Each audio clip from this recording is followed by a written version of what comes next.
Hi everyone, good morning, good evening. Morning, Jimmy. Good morning. Hi, Hey PK, good evening. hi Jimmy. Good evening.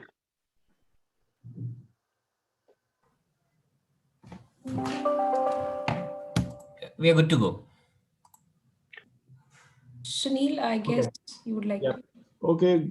Very good morning to everyone in India. Neeraj, very good evening. PK, good evening. So day 2, InnoTrek, first virtual and 6th in actual the delegation.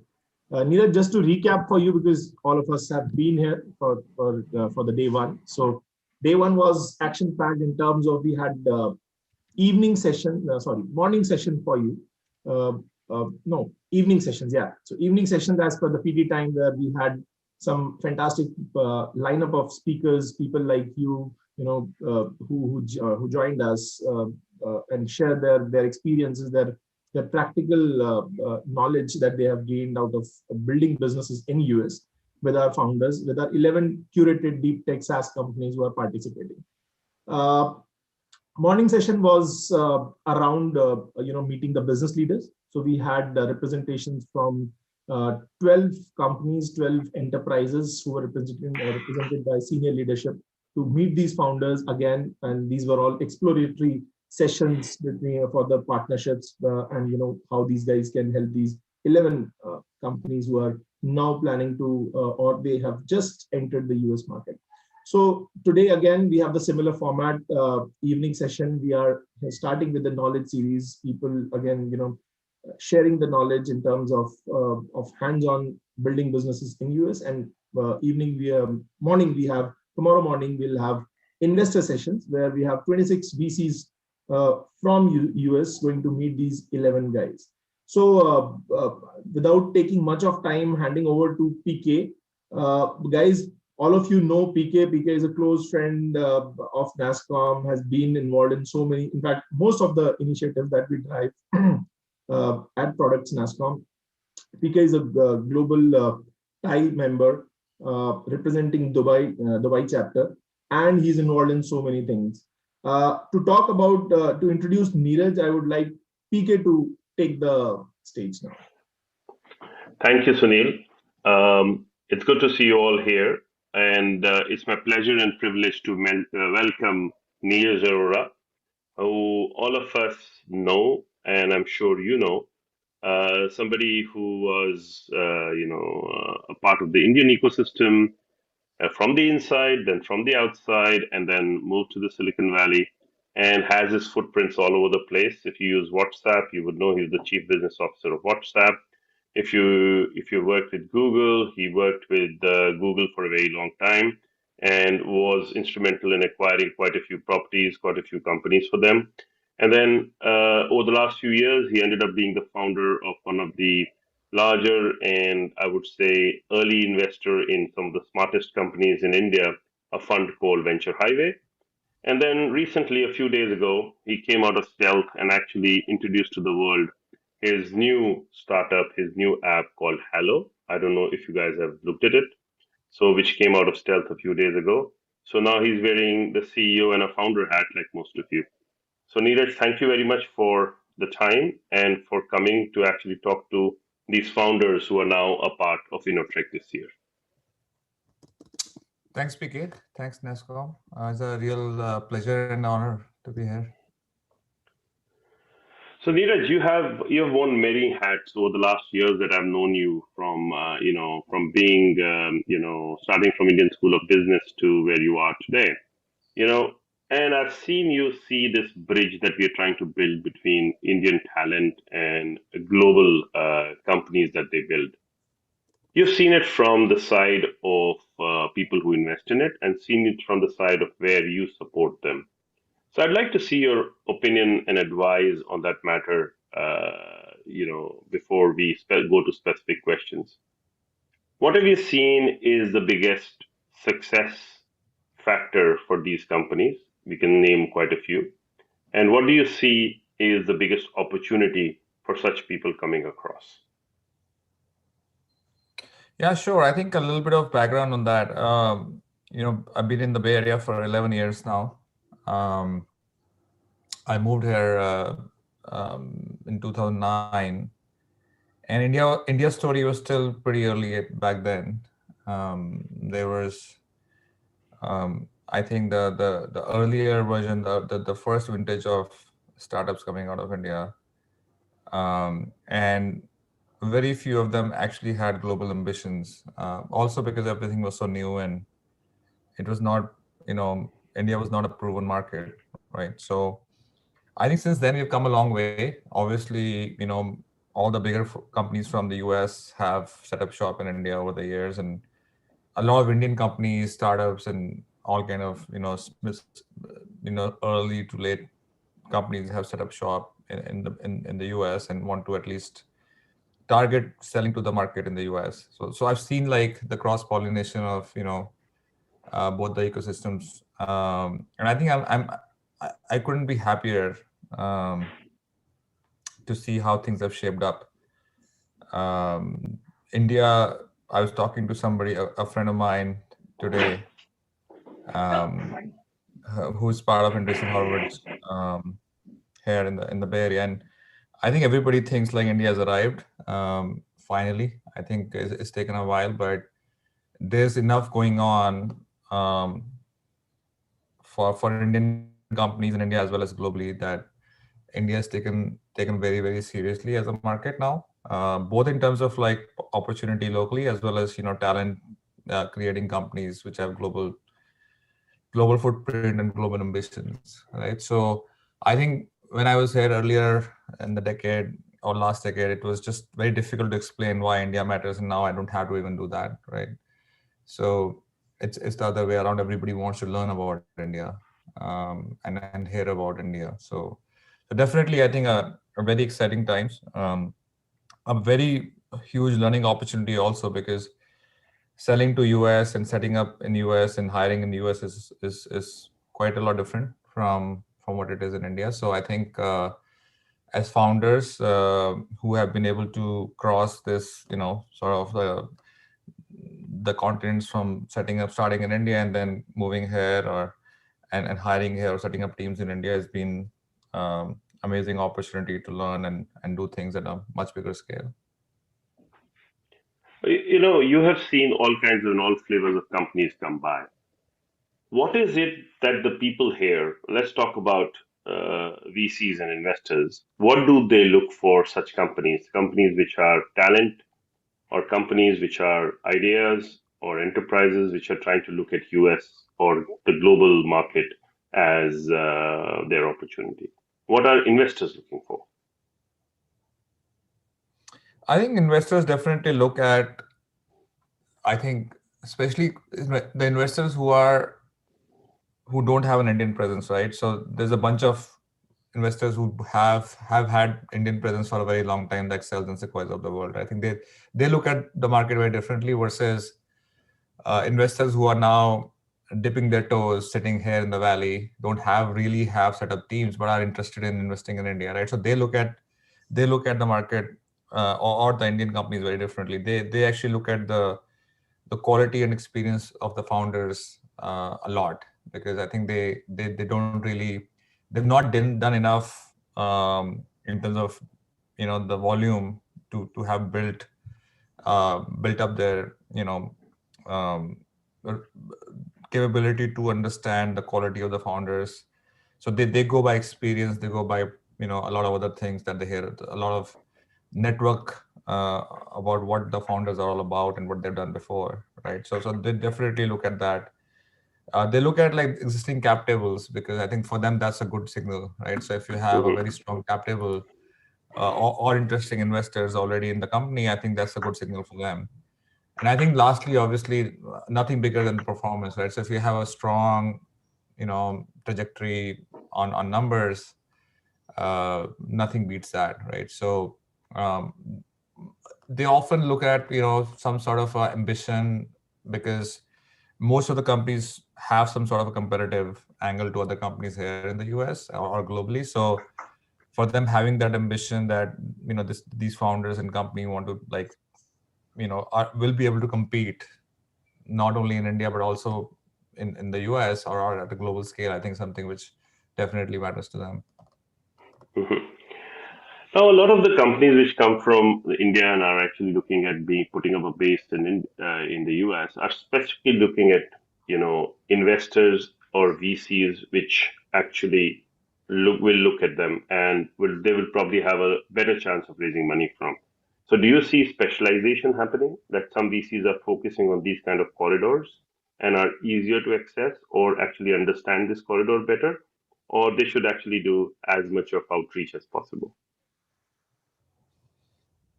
Yeah, I think there's definitely two things that become interesting. I think so. One is if a firm, the VC firm, has done some deals in India, or at least have invested in companies out of India, whether they are serving the Indian market or global markets, even if they're like handful of them, I think is a good thing, right? For me, that is a good filter because that shows that the firm has interest and ambition to do stuff out of India. So that's I think the most important thing. If somebody has not even done one deal, I think it becomes a little bit of a difficult climb because then you have to not only explain what you're doing and why you are good, you also have to explain like why you can actually build a company out of India for the global market.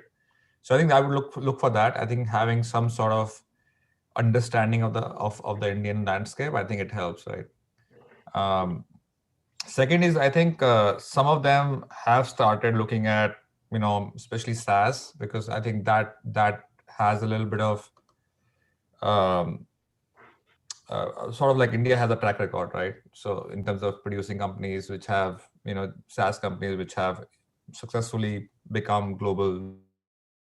There's a track record. There's a track record there. Yeah. So I think for them, since they can touch and feel it, and they've either done investments or they've seen those investments work for their peers, they like it. I think they're more open to, okay, if I send them a deal, say, okay, this is an amazing team and global ambitions, SaaS company, they're like, yeah, that is exciting. Like, we want to learn more. So definitely, I think they become more open to looking at stuff which is in that SaaS broadly. The SaaS, I mean, obviously SaaS is very broad, but that has become interesting for them.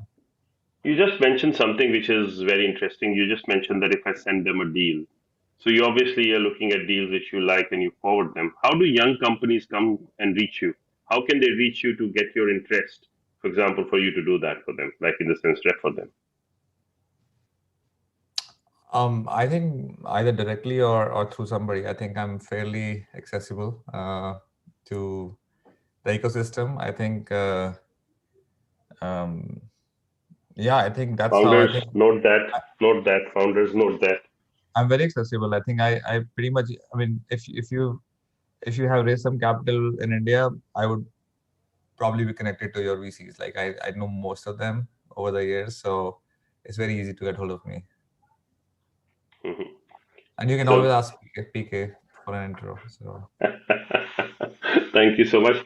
So Neeraj, let me ask you the other question. Like, so once they come there, the other big elephant in the room besides funding is business, obviously. Like in the sense, it's a very different country, it's a very different ecosystem. The way of doing business is different. What are the learnings in this space? How do people learn? What do they learn? What do they do? What do they don't not do? Are there any kind of ideas and thoughts you have for them on this?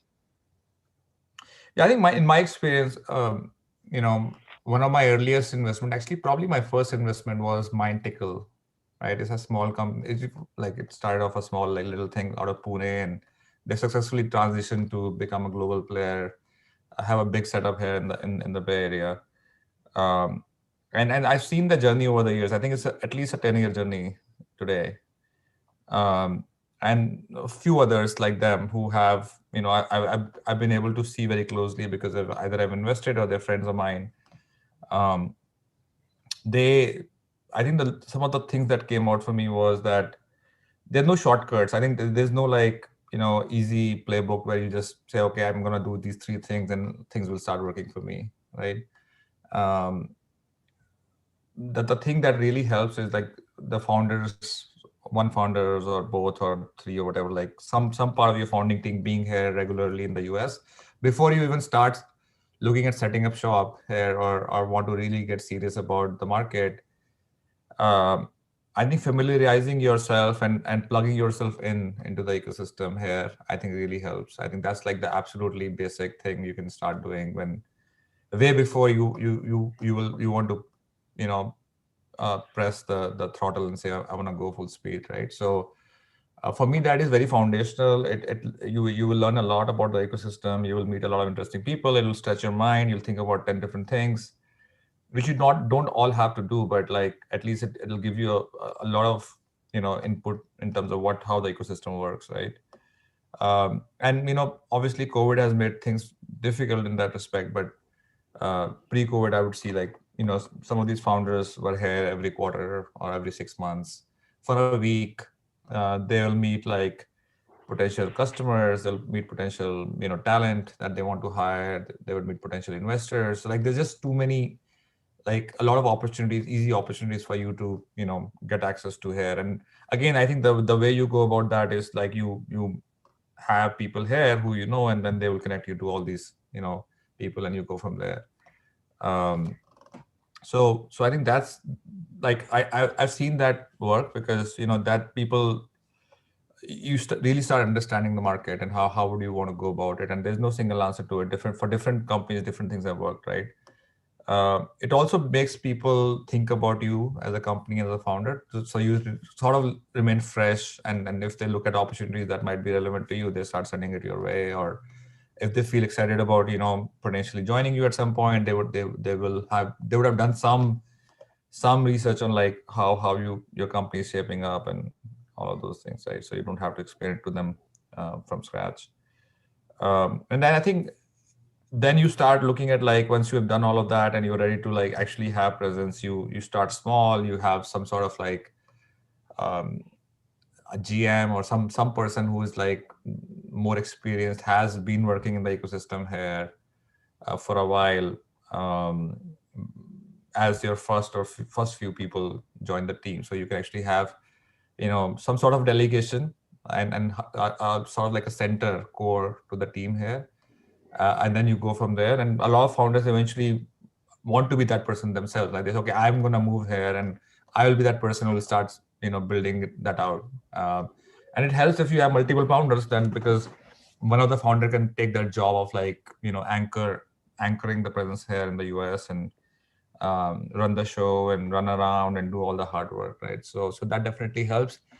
I think hiring definitely becomes very challenging, especially if you bring somebody fresh to join, because I think it's very important to have the connect with the India HQ to the team here. I think that is a very, very important. Culturally, it is important. It's I think both teams should feel a single team, and if you bring somebody on board that, you know, that becomes very difficult, right? Because not only you're onboarding them, you're also making them, you know, responsible to setting up the base here, right? So if the founders can afford to do it, one of the founders can afford to do it, that's like the best, because then it actually feels like a single team here in India, right?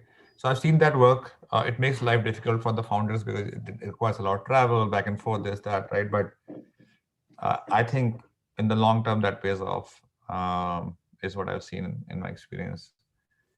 So you've seen examples like InMobi and people who moved here. Some worked, some didn't work. There's a school of thought which says that the first salesperson should be one of the founders or co-founders of the company, and he should move rather than trying to hire an expensive resource, because sales resources are usually the most expensive here and difficult to find. So, you know, you seem to be of school of thought that yes, it should be the co-founders rather than trying to hire a person. I agree. I think it's also makes you learn as a founding team about what does it actually take to do it yourself, right? So if you are able to learn and quickly like adjust to that, you know, the new way of or different way of doing things here, I think it just becomes very easier when you actually end up hiring a VP of sales or a GM or somebody to do the job. I think it's a just much better model, I think, rather than completely delegating it to somebody new and letting them run the show, I think. Makes a lot more sense. Then also the word that you use, which is most difficult, is hiring. Like, how do you hire? How do you find people to hire? What advice do you have? What's the best way to do that? I think again depends. I think how fast you want to move. I think if you're looking at it as a more mid to long term, and you want to take your time, I think you would do it yourself one by one, and being here and meeting people and recruiting. I mean, that's what you are anyway do. That's how you Mhm. start, right? So this is like starting all over again in a different market. So you would want to do that. But if you have the resources, I've seen some companies work with some recruitment firms also, Mhm. just to create the funnel, I think, so that you at least have a ready funnel of folks you can go after, and start recruiting. So I think I've seen both models work, but yeah, it's a lot of hustle and a lot of work to start creating a team. I think once you have a little bit of a core here, I think a few people already in the team, I think then it becomes easier. I think you can also use press, I think, to your advantage if you have some great things going on about the company, whether it is fundraising or other milestones that you anyway announce in India, that you can use that strategically to attract some inbound attention from the potential market. I think the talent market here. Okay. And then the other big question, like Indian company or Delaware company here in the US, how do you change the structure? Is it essential? How to do that? All those things, are they essential when people are looking for funding or a permanent base? I think it's becoming less and less important, I would say. It used to be a lot more, I think, because investors would almost demand it, that you should have a Delaware setup. I think it just makes it easier for them, especially the US based investors. But I've seen it, relax a little bit over the years. So I think it depends. I don't think there's one single answer there that you have to have this. Um, but in my experience, a lot of newer folks are anywhere Delaware to start with, I think. So I don't know what percentage you are seeing, PK, in terms of the newer Hmm. companies that are coming out, but a lot of companies that I see are already a Delaware company, I think. Hmm. Okay. And then the other question is, like, everybody seems to be focusing when they come there on the big accounts, and they want to go, everybody wants to get into Amazon and Google and, the biggest names. The American market is actually a very large market, very different, so how do you suggest people to kind of target the kind of customers that they're looking for? Do you have any thoughts on that? Again, I think no single answer to that. I think it depends on what space you are in.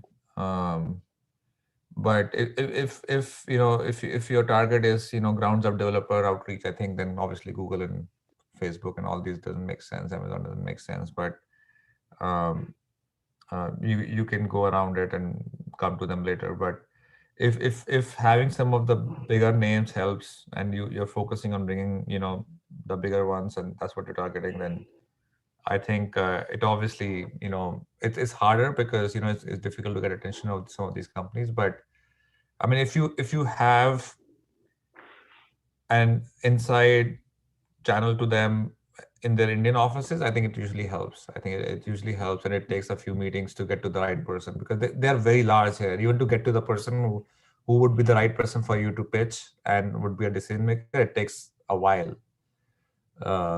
So using your Indian connections, I think, in some of these companies, and asking them the right question, I think helps a lot. Again, I think if you have a few people here who are connected to these companies, I think they can also help shorten that period where you have to really pitch many different people to figure out what is the best team to sell to, or the right VP to pitch and all that. So I have a question from one of the founders. Anand Sood wants to know, what is the first step in terms of B2B enterprise market to look for warm intros or cold outreach?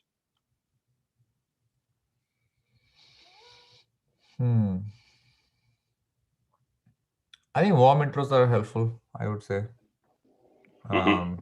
for sure. And the question will be how to get them, correct? Yeah. Again, I think you have to really dig into your network on LinkedIn, and there's no like again like you have to really hustle and figure out like who are some of the people who are connected to these companies and how do you get an intro. Yeah, hustle So till you succeed. Hustle till you yeah, succeed, correct? absolutely. There's no shortcuts. So there's another question like, do US customers or enterprises only buy from US entities, or they're happy to buy from outside? No, I think that is no that's changed quite a bit. I think people are. I mean, if you build a great product, I think which is needed, I don't think they have a mindset against a product built in India anymore. Mhm. I haven't seen that. Hmm. I asked you a question which is related before. Like we asked for the structures of companies, like in the sense that a lot of founders had questions about, Indian companies grown in India have got some kind of product market fit and some kind of ARR. And now, does it make sense to build subsidiaries or do a flip? That's a question which is being asked Mm, from investor perspective mostly. Yeah. So, what do investors want? Like in the sense, does it make sense to have it one way or the other? I actually don't have a very good answer there. I don't know if the investors are really like paranoid about investing in Indian entities anymore. Um, and I think I also don't know what does it take to flip at a much later stage. I know flipping earlier is not that big a deal, but Difficult, yeah. But later is costlier and difficult.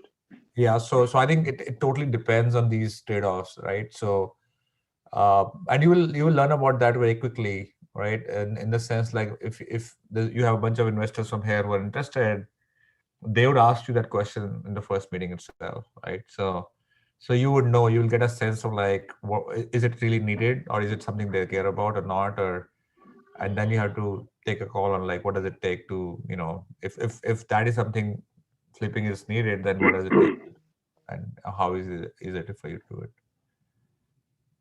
Hmm. Another question is like, when if you're doing B2B enterprise SaaS, because most of the companies are SaaS here, should one start with large companies or look for medium-sized companies? Like since it's all digital these days, what would you suggest? To focus on the large ones or try to work hard to get the large ones, which are probably difficult to get to in terms of their interest? I would do a lot of small ones. I think it helps, building the credibility and ramping up the product. I think you learn a lot selling to them, because you don't want to sell to a big account right away when you're not even sure. Like there are a lot of unknowns there, right? What do they need? How do you sell to them? Um, how will it, scale internally? Because these are usually larger accounts, right? So I would definitely learn a lot quickly from smaller ones who are also more risk, taking, and they want to adopt things quickly. And then you will learn a lot from the feedback that you get from some of these. And also, I think when you go to like the larger ones, you have a little bit of like a story about, okay, you've already sold to a lot of, or at least a few of early like smaller setups, and now you're ready for the bigger ones. So I mean, that again is personal opinion. I mean, there's no right way about doing it. If you build something amazing that the larger ones want to buy it, why not? Might as well do it. But um, it's just more, I think, efficient to focus on building some sort of pipeline here and convert them, and then go to the bigger one. This probably also answered the other question somebody asked, like, US customers want US references. So building these Yeah. smaller US references quickly would matter, correct? Yeah, and I think if you're able to get like some influential, like at least CEOs or founders to vouch for you, that goes a long way, I think here, both for the Hmm. investors as well as like the bigger clients. Also, some of the people, some of the companies have traction and, kind of customers in other parts of the world, like Asia, for example, and then they come to the US. Does this help that they already have traction? It cannot hurt, I think. Um, it definitely shows that the product has uh, a need across a few different geographies, right? So it helps that story, but it's not required. I think India is at a Hmm. point where those sort of validations are not required anymore. I think Hmm. you can show some depth in India, and you're ready to move to the US, I think. Are there any things, considering you have had a very wide experience with different companies, are there some things not to do, what not to do kind of thing? Do you have a list or something you would No. want to say to stay away from? I think I don't think I have. No, I don't have a list. I think the only piece of advice I can give you is that it can get really overwhelming when you start this process because you have to meet a bunch of people, and so it can get like really confusing and inefficient because you are like you don't know like a lot of people you are actually meeting. But I think so very quickly getting that um, adjustment in your head, like what kind of people actually are helpful versus not, and then focusing on that, I think is required, I would say. Because you can get lost, like because you if you're endlessly meeting people and because early on you will not make a lot of progress very quickly, right? So it's a little disheartening. It can be confusing and all of those things, right? So how do you make sure you focus on um, figuring out like quickly like what kind of intros and people actually are really helpful versus who are not, and then doubling down on that. I think that really helps. Mhm. So before we end, some rapid fire questions or rapid fire summaries, which you want to kind of share with the startup founders. Um, what we want to kind of say is the first question: cold calling or warm introductions, and how do people get them? I think warm introductions, get it through your network, through your investors, through your friends. Use anybody that you can get to, and getting warm intros always helps, I think. Top way to look attractive for investors. What should they be prepared with?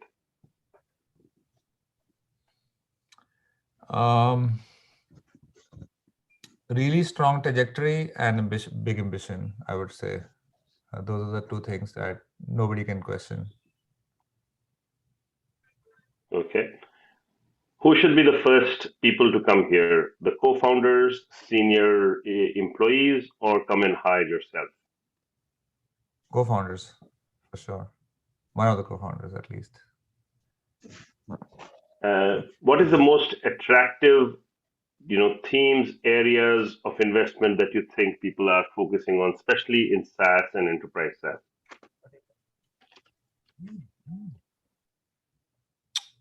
A lot, actually. Everything is so overheated right now. I think this difficult to even like say, okay, these are hotter versus the other. It's just market is like security is huge.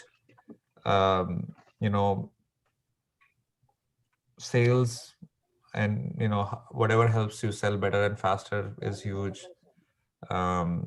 A lot, I mean, across the board, I think everything is getting funded right now, so it's very difficult for me to say like what is the new things that people care about. And what would be something which would get your interest? Good co-founding team, previous track record, or a great flashy idea? Always the great co-founding team, I think, number one. Good. Neeraj, thank you so much for sharing all the insight with us. I think our founders would have had quite a few things to think about. Thank you for being a part of InnoTrek, and thank you for sharing all this. And guys, as you heard him say, make sure that you ping him. If you need help, ping me. And so we make sure that we get your idea in front of him to actually get one response from him at least. Thank you so much. Thank you, Neeraj. Thank you very much for everyone. being with us. Thank you. Thanks, Wonderful. bye. Thank you. Thank you so much, Neeraj. Thank you, Neeraj. PK. Guys, moving on to the next one. We have the next session, which is on nuts and bolts of scaling up in B2B SaaS business in US. And to have this session, we have two founders. I know personally one of them. Both of them have recently moved to US to scale the business. So I'm sure this is these are the guys who are just probably 1 or 2 level before you in terms of being in having the presence in US. So I'm sure this is going to be very helpful for all of you. To moderate both the moderate this session, I would like to invite Shailendra Tipu, who is a part of Dallas Venture Capital. Shailendra, you are here. I'm very much here, Sunil. How are you? Good evening. Good I'm morning. doing good, Shailendra. Very good morning. Okay, so Shailendra is here. Bharat, you're here. Yeah, I'm here. Great. Zilar Rasan Natarajan, are you here? Yes, sir, Sunil, I'm here. I pronounced it right. I hope so. Call me easy. That's much easier. Okay, easy. Okay, yeah, easy. So that sounds great. So okay, so moving on to the next session, passing on to you, Shailendra, to take this from here. Thank you, Sunil, and Vande Mataram to everyone. From Chicago, this is Shailendra, and I'm very, very pleased to introduce two amazing folks who have been there, who have known the way, who have gone the way, and now will show us the way. Easy and Bharat, both representing some phenomenal companies. I'll start off to warm matters for us with a Hindi share. I hope people will pick up the Hindi, but I'll translate for a minute in English if that helps. This is one of my favorite shares growing up in the entrepreneur system. I'm from Chicago, I'm Shailendra, and the share goes, अच्छा हुआ के राह में ठोकर लगी हमें, हम गिर पड़े तो सारा जमाना संभल गया. I'll translate for the folks who can't pick up Hindi, which is, I'm glad that I stumbled on my path because it helped everyone else recover and find their right path. As an entrepreneur myself for over 2 decades, I'm a teacher turned entrepreneur. Some things that we'll talk about, this topic, by the way, is GST. And we will not talk about the GST that you think it will come, but it is global scaling of technology firms. How two amazing guys, Bharat and Easy, who will be the spotlight guys for us, will tell us their journey about what blitzscaling means in terms of B2B in a global context. Essentially, we will define in their language, hearing from the horse's mouth, what does scaling look like, how they have accomplished the growth in their respective domains, what is their secret sauce, what are the pitfalls and hype and reality that they can help us all learn and take away from this session, and give us some nuggets. So with that, I'm very, very pleased as a moderator for InnoTrek 2021, coming from Chicago, from DVC as a venture partner, making sure that we give these two entrepreneurs an avenue to share what they have done as a recipe for us all to learn in this session. We will leave about a few minutes at the end of the session for some Q&A. So I will be the one who would moderate, which means I will specialize in the art of listening. You would be listening to me probably in the next 10 seconds and giving to these big guys who have done big stuff.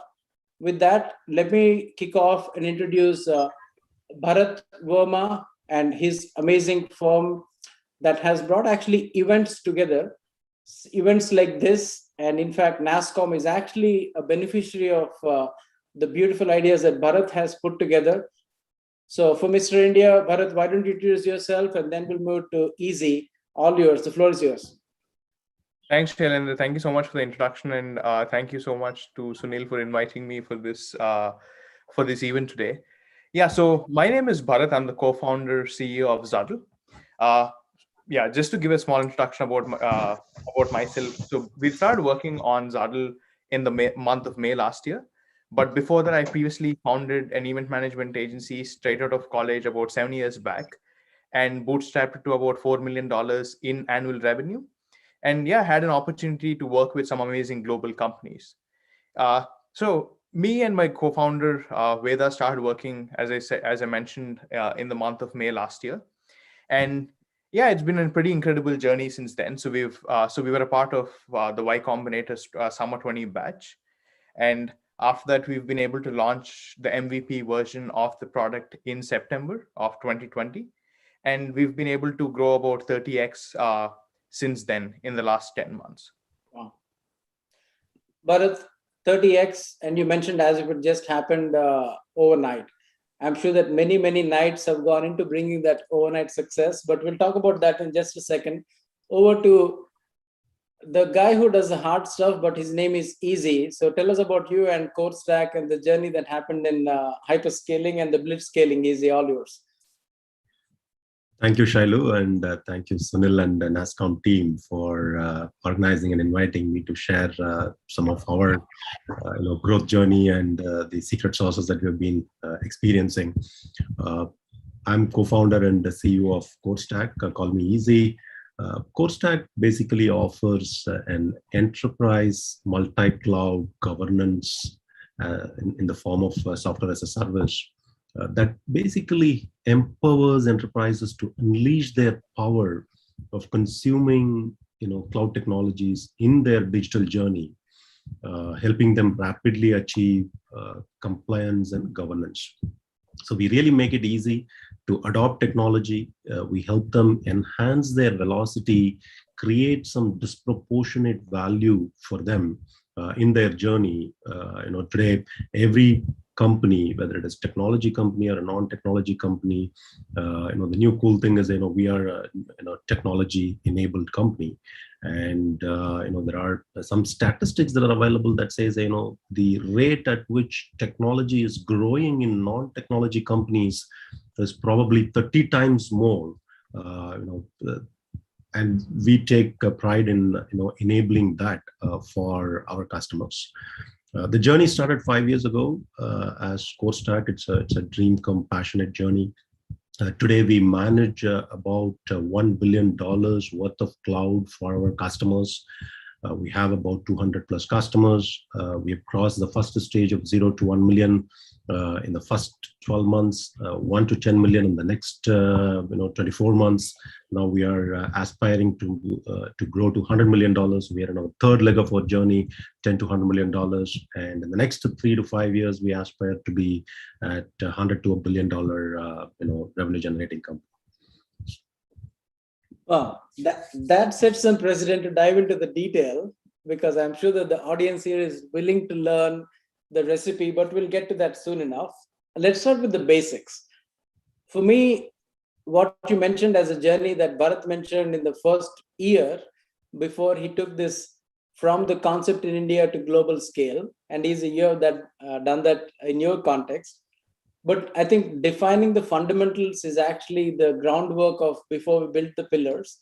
So from the horse's mouth, let's begin with the cadence of Bharat first and Easy next in this round. And then the audience as a special trophy. I'll just be the enabler. Bharat, this question is for you. Tell me how you define as scaling in the real sense. Does the idea begin with scaling as its inherent recipe, or does scaling come first? Define from your mindset of the entrepreneur, the scaler, the grower. What does scaling look like at its basic ground reality? What does scaling look like from your perspective? Yeah, I think before we start talking about scaling, I think it is really important to measure what your North Star metric is, right? So at Zadl, we're the one platform for all enterprise events, right? And the market that we're really going after is really the B2B enterprises, by which I mean companies that have a revenue of more than $500 million, right? So for us, our North Star metric has always been revenue, our monthly revenue. So that's what we track, right? And obviously the North Star metric is different for different companies focusing on different market segments, right? So if you're like probably a B2C company or a B2B company that is focusing on SMBs and startups, the pace of customer acquisition or the number of customer logos that you acquire per month might be an important North Star metric for you. So I think, yeah, just to kind of set some context, I think it is important that you choose the right North Star metric that works for the product that you've built and that works for the market segment that you're really going after, right? So yeah, for us, it was revenue. And yeah, so the focus going from now is to hit the 20% month-on-month growth, right? And obviously that means that you have to figure out a sales cycle that is repeatable, which leads to predictability in sales, right? So if you were to take a couple of steps back, what I'd say is before you start thinking about blitz scaling, I think the most important thing is for you to be confident that you're close to the product market fit, right? Yeah. Which essentially means that you stay lean as much as possible, and pretty much do the founder-led sales, right? So and that's what happened to us. So till about April, it was pretty much just me doing all the sales with a couple of people helping me sell, right? So what we really tried to achieve was come up with a sales process, come up with an ICP, come up with a market segmentation, understand the pain points of the customers, and be confident that you have a product that your customers really love before you start really thinking about scaling, right? So, and once you know that you have found a process that is working, then is when you really start thinking about scaling, right? So that's when you build your, a proper sales team with LDRs, SDRs, and AEs and sales managers and all of that. But before we start doing that, I think it's extremely important that you stay lean, understand the pain points. And I'd say the most important thing is to ensure that the customers really love the product. Well, no better metric than the customer satisfaction. So, Bharat, good point on defining and sticking to the basics on the customer as your North Star. Sailors have always looked up to the stars and said, where are they going before they set sail? Easy, what has been your secret on defining scaling from your perspective and your team's perspective? Would love to hear. So can't agree more with what Bharat said, Shailu. In terms of the fundamental metrics, right? So any B2B company, the revenue numbers and the growth of revenue coming from number of customers definitely matters. But those are the first two vectors. Considering that we are in the next stage of growth, I consider two additional vectors are more important for B2B companies, right? One is the unit metrics or the revenue per customer that continues to grow from your existing customers as you're adding more customers, right? Where you are offering what you deliver today, and is there a horizontal expansion possible, vertical expansion possible, or how are you transmitting your velocity, your value creation? So when you're talking about scale, basically it's disproportionate, right? And blitz scale basically means, hey, if a CAGR of the industry is X percentage me being a player in that segment, if I'm able to grow 3x, 5x, 10x, then we are building a company that's blitz scaling. So to gain that kind of a growth, significantly ahead of your competition, significantly ahead of your market, what matters more as you're growing or offering your fundamental capabilities is the unit scale. So that's a third vector. The fourth vector is the most important thing in my opinion, and we consider that as the critical factor when it comes to scaling and blitz scaling. That's the factor of transmitting the value creation that you experience or you go through to your entire universe or your ecosystem, right? Your ecosystem comprises of customers, partners in B2B space, your employees, and finally the stakeholders or the shareholders of the company. So if you take care of the first three, the shareholder value creation automatically happens, right? So how do you pass on the velocity or the growth that we experience to the customers in a factor that is more meaningful to them? Is it go-to-market reachability for them? Is it the cost savings for them? Is it competitive edge that they get? If you're able to transmit to the customers. Similarly, if you're able to create influence for the partners to be able to experience that disproportionate value creation. Once we do that, I think we are in a place where we're able to expand. So if I have to put it in verbatim terms, if you're able to be in a place and expand your universe and influence the universe itself to expand, right, then you are creating an ecosystem for blitz scaling. You expanding in the universe and the enablement of helping the universe itself to expand. That's our approach when it comes to our blitz scaling secret sauce. You would give Stephen Hawking a run for his money as you both explain how you guys have expanded in your worlds. But let's dig one click deeper. it takes a village to raise a kid, and it takes a whole ecosystem to raise a startup into an enterprise. So let's spend some time on the growth and how you have accomplished through the ecosystem play. So when you begin the journey, whether it is Zaddle or Core Stack, one offering how to bring together events for the enterprise, one does multi-cloud for the enterprise. How have you seen the success behind the growth? Has it been partners? Has it been customer endorsement? Has it been the ecosystem? Has it been top-down play, bottom-up play? Why don't we begin with Bharat and understand the playbook on what has been your recipe to put together the growth ecosystem framework? So Bharat, can you share some secrets on how you did that growth plan framework? Yeah, so I think it's about defining the channels that you're really going after. So for us, one thing that really worked is the partnership ecosystem that we've been able to create with event management agencies, right? So the first, so we've actually started focusing on event management agencies when we first entered the US market, right? And the whole reason of doing that is, one is you have a lot more helping you. You have a lot more people helping you sell the product, right? So instead of having a sales team of say 5 people, if you're able to pretty much like say for example, sell it to the top 5 companies or the top 5 event management agencies in the US, then you essentially have like probably a couple of people, a couple of hundred people helping you sell the product, right? So yeah, for us, what really worked is the partnerships with the event management agencies and also associations and industry bodies, right? Like say, for example, like you've mentioned, NASSCOM is one of our customers in India, but we also have, but we're also working with a lot of associations and industry bodies in the US, right? So not only is it a customer, but it also, at least in our in the business that we are in, when it comes to events, right? It obviously helps us, like the audience kind of become customers for us, right? Like you have you have people from all these other from all these Fortune 500 companies who are talking at these events or attending these events, and then they like the experience and they become customers.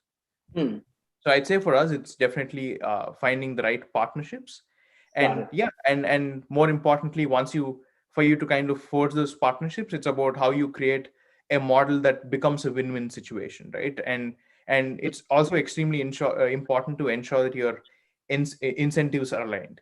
So it cannot be like a short-term play, right? So what is really important is you figure out a model that really works for you and the partner in the long run. Now that, Bharat, you may bring up a very, very key point, and easy, you may want to pick up on this and add on your own nuggets of wisdom. Incentives for partners versus what is in it for them, what is in it for you, the ecosystem play and the shareholder and stockholder values and the customers. How have you seen it, Easy, in terms of bringing that ecosystem play to the win-win-win, making sure that your win is actually not the first one, but the others to win first? What worked between the noise and the signal? What has been your approach? Absolutely, Shailu. When we created our capabilities initially, obviously, selling directly to the customers and getting endorsement, and we were a little obsessive about building a technology that is meaningful and value creating for our customers. So we listened to the customers and quite obsessed about it. While there can be a lot of noise, the signal to noise that you talked about from analysts, from competition, from investors, from various people keep telling you what we need to be building. So we were very particular that we either know what to build that comes from the customers, or the prospective ones that who are talking to us. This is the reason why we are talking to CoreStack, and we're exploring different capabilities, and one of the solutions we're considering is CoreStack, right? So that comes first. The next one, being able to your ability to be available for the customers in the way they want to consume, right? It can be through partners, it can be through marketplaces, it can be through co-sell ready, partner channels, or for us, the underlying technology is being provided by some of the hyperscalers.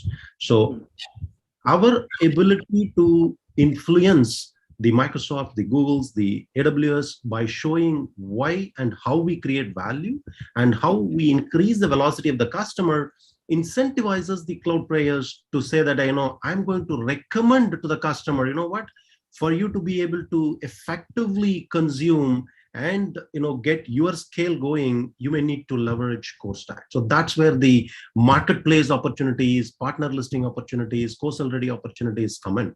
So basically that increases your reachability for the customers, however they want to consume. They may choose to consume directly, they may choose to consume through the independent software vendor who's providing the underlying technology, or they may choose to consume through a value-added reseller or a global service systems integrator or a managed service provider, however.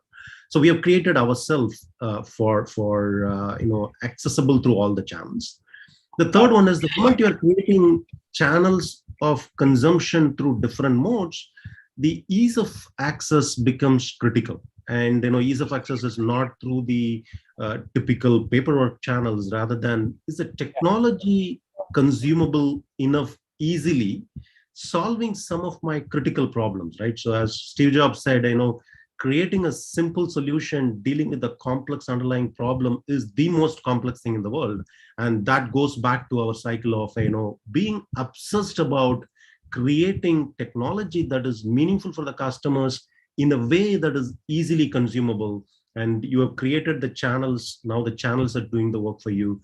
In the process, we are very conscious of the fact that we want to create the partner revenue generating ecosystem, right? If we are growing at a blitz scaling at 10x, we want our partners to be growing at 40x. And Microsoft, one of our underlying players, or our hyperscale players, they take a lot of pride in saying, for every dollar that Microsoft makes, they create $10 of opportunity for the partners. In our case, for every dollar that we make, we want to enable our partners to make at least $4. So that incentivizes why they would work with us. And that creates more and more opportunities. As I said, the ability for us to expand in the universe and our ability to influence the universe to continuously expand. This is great. In fact, the answers you both gave have generated a ton of questions. The best answers are those that generate more questions, but not the depth of the question. With that, I have one question myself, but I'll hold that. As someone who is a venture partner at one of the venture capital firms, Dallas Venture Capital, I have one question, but I'll reserve for that before we go to three important and interesting questions from the audience here who are actively participating. So first one goes for easy. Can you share your journey of the metrics? In a sense, what are you really measuring? And this one will only take 30 seconds for you, easy, in the interest of how much activity is going on in this active engagement. Can you share your journey on the metrics? What did you measure early? What is your tipping point in this area, and what are the learnings? Please answer that. Thank you. Very simple. We measure ourselves. Our revenue growth becomes the second factor. First factor is how much of cloud that we are able to confidently enable the customer to consume. So we measure the cloud consumption volume of the customer. The higher they consume, the more they love us, the more they love the underlying cloud technology provider. And our ability to influence has enabled the partners to love us. And obviously that means that how many customers we're able to now go from X to 10x, X to, in fact, in some of our best customer cases, we have moved them from 1x to 100x in a matter of year. The second metric, obviously our revenues, which are tied to the influence of the cloud. The third metric is velocity of our impact, right? If customer thinks it's going to take X amount of time for us to move from orbit 1 to orbit 2, or from where we are playing today to the next orbit, and we challenge ourselves, and can we reduce the time by half, by 75%, or even by 90%, whereas we can give that benefit. If a customer has a 2 years roadmap, can we reduce it by 90% and help them move in 2 months? And we have done some of that, and we measure that. Our ability to influence the velocity, our ability to influence consuming more technology that enables them to deliver what they wanted to deliver, and indirectly, what is that we have generated for ourselves, transmitting to what partners have generated. One more question for you, and we'll move it to Bharat. Have you seen more success with channel partners or direct sales, or has it been half and a half? That was a question from folks who are looking to see what should I apply. Which have you seen more success from, channel partners or direct? Early stages direct sales, at least the first 18 to 24 months, we did direct sale more. After that, we kind of flipped the opportunity and going more channel, but we have not completely given up. So we are balancing between 60 to 40, 60% on channels and partners enablement, and 40% we continue to sell directly.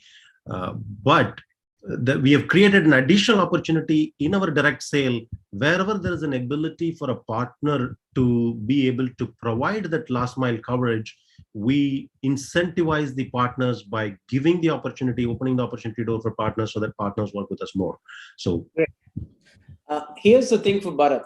That is exceptional info, but easy. I'm sure that the audience is happy to hear. Bharat, in terms of key ingredients of successful channel partner identification relationships, what have you seen that has worked better in relationship building? What have been the learnings that the audience can use here as frameworks in channel partners? Yeah, so I'd say, I think the most important thing is to really identify where your customer really wants to consume, right? I think that's one of the points that Easy brought up, and I think that is incredibly important when you're finding the right partner network, because I think there has to be something really inherent in there, right? Say, for example, in our case, the Fortune 500 companies already work with event management agencies, right? So they're already working with them. They already have this working relations with them. And platform that we provide is more of an enabler for them to create an event or organize these events, right? But there's obviously a lot more to it than just the underlying technology. Yeah. So what you're able to do is, you're able to kind of solve the customer needs better when you partner with someone who can do as new as the tool that we are providing and add services on top of that. Right. Now, in terms of the key ingredients, I'd say it is important to find to find a partner who has the right strategic incentives, right? So what I mean by that is, from a strategy perspective, like say, for example, 5 years down the line, in our case, I'm talking specific to our business, it's extremely important that we find partners who want to be known for hybrid events, right? Who kind of want to go back to their customers and say, hey, listen, we're expert at hybrid events, right?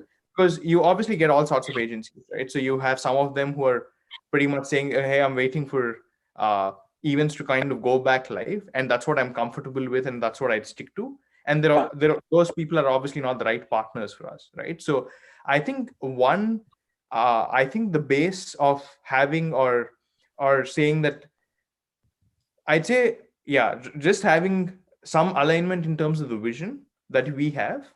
And I think that vision, our partners sharing the same vision is very important, right? Because that's when it would work out to be a long-term partnership. No, this is excellent, Bharat. Let me expand on that a little bit. In terms of on a regular, normal world, everyone in this call would have been sitting in a fancy conference room, sipping our coffees, and you both would be on stage. I'd probably be there, and we'll be talking over this. And now we're on this digital in so many regions because geography is now history. What has been your personal perspective and journey on building it in one geography, scaling it in another geography, knowing that events are now digital, especially to your industry? I think nothing more applies to yours than any others. And I'll let Easy pick up on, if you're running 1 million events, Easy would be happy because it's multi-cloud, and Easy is happy because they're churning through many petabytes of data. But let me hear from, how did you evolve, and what is your secret sauce from local execution to global scaling? Would love to hear that. Yeah. Great so question. Go ahead, Bharat. Please. Good. Bharat, yours. Yeah, sure. So one is we're a pretty remote first company, right? So we've started Zadel in the first pandemic. Yeah. So I can say we are pretty used to that. So we've actually gone from 2 people to about 60 people, and Wow. we probably all of us took I'd say we've probably met the entire team once over the last 1 year, right? So yeah, I'd say now because we started during the first lockdown, I'd say that's normal for us. But in terms of what has really worked for us, I think is the focus, right? So one is, I think it's extremely important that you are very clear as in whom are you building the product for, right? What is your target segment? Yeah. Are you building for enterprises, or are you building for SMBs or startups, right? Because I think the fundamental way you'd build the product and the GTM model that you take is significantly different for these based on the market segment that you go for. Got it. Right. So I think it's extremely important that you focus and are very clear in terms of what that you want to target. Now, because we started with, because we were pretty clear that we are going after the B2B enterprises, we were pretty clear that, your regular free or a freemium model with a self sign up would not work, right? Because that's not how, say, the Fortune 500 companies want to consume events, or that's not how they'd buy an event platform. So I think the most important thing is to identify how your customers want to buy the product, right? Yeah. And basically create something that works for them. So I don't think it's about you, or it's about what you want to do, right? It's about how your customers want to consume. And in that sense, we've been pretty focused, and that's what worked for us. Like, what's the market segment that you're going after? What's the geography that you're going after? And also, I think one of the other things that I keep hearing is I want to have 2 primary markets. And I think as a startup, you just cannot afford to have 2 primary markets, right? You need to choose one market because,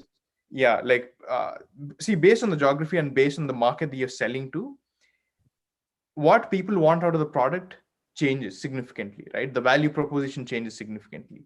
So I think it's also extremely important that you are pretty clear on whom you're building it for, even when you're starting off with. So even though we were building for India, we were pretty clear from the beginning that we want to make US our primary market. So what we've done was we were pretty much selling the product when we were building the product, right? We were talking to the customers the whole time. And we've actually launched the MVP version in the month of September, but we've launched the V1 of the full product in the month of April.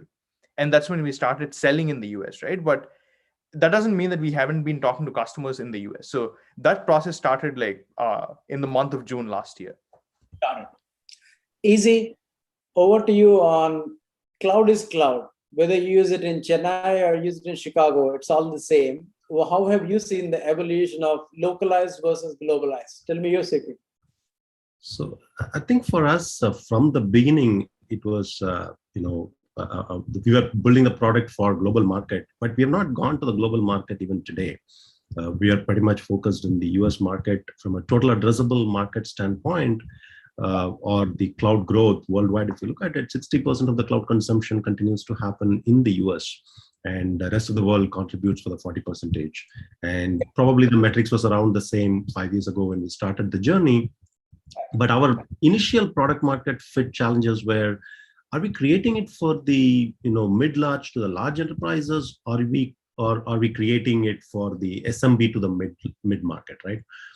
That challenge continued because your entry barriers, irrespective of global customers, is much lower if you are in the SMB to mid-market. The red tapes are lower, the ability to showcase quick value, your sales cycle is less. I think we did experiment ourselves in terms of SMB to mid-market to enterprises, and we chose consciously our sweet spot in terms of significant value creation and growth to be mid-large to the large enterprises. Once we decided, then naturally it creates a choice. Which geography or which vertical segment you want to attend to. And the second, third years, we kind of focused on US as a market across all segments. But then eventually now we are creating subsegments within the US. How can we create value for regulated industries? How can we create, for healthcare, for fintech, for public sector, and for non-regulated industries? So that's the kind of evolution, and the market opportunity for us is $1 trillion plus. So it's a huge opportunity. So we have enough time for us to slice it further in the next 3 to 5 years.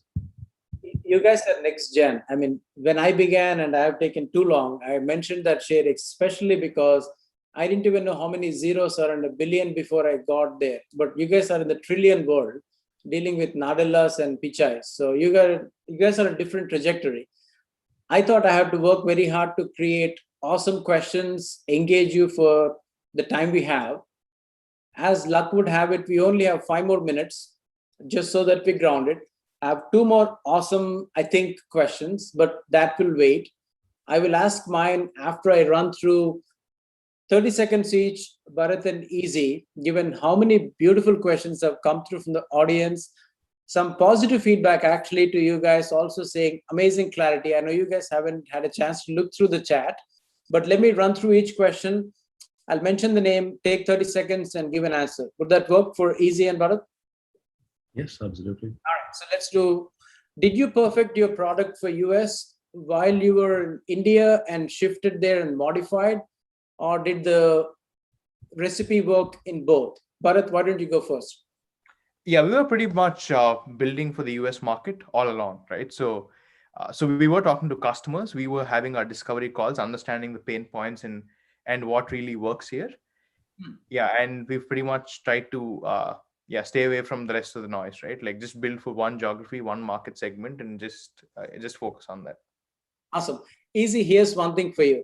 When selling to large enterprises, what are the modes to quarrel with, grapple with, deal with? What is your learning, and what can the audience pick up from? What has been your learning selling to large enterprises? What can we learn from it? We have had multiple red tape challenges to, ability to showcase values, right? That is where the supporting ecosystem from the underlying technology provider and non-threatful value creation through the partners who are already there delivering values, right?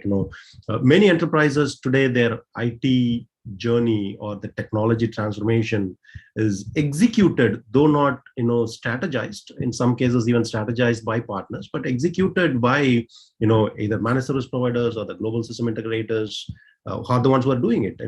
If we go with a threatful opportunity, saying that I'm going to create much higher value, and eventually that creates a challenge for us, and the friction increases.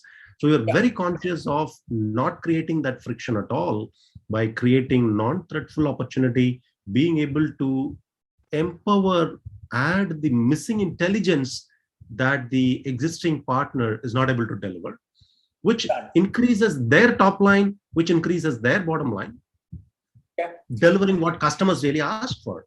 And once we created that, suddenly we found that there is no red tape. There is most welcoming.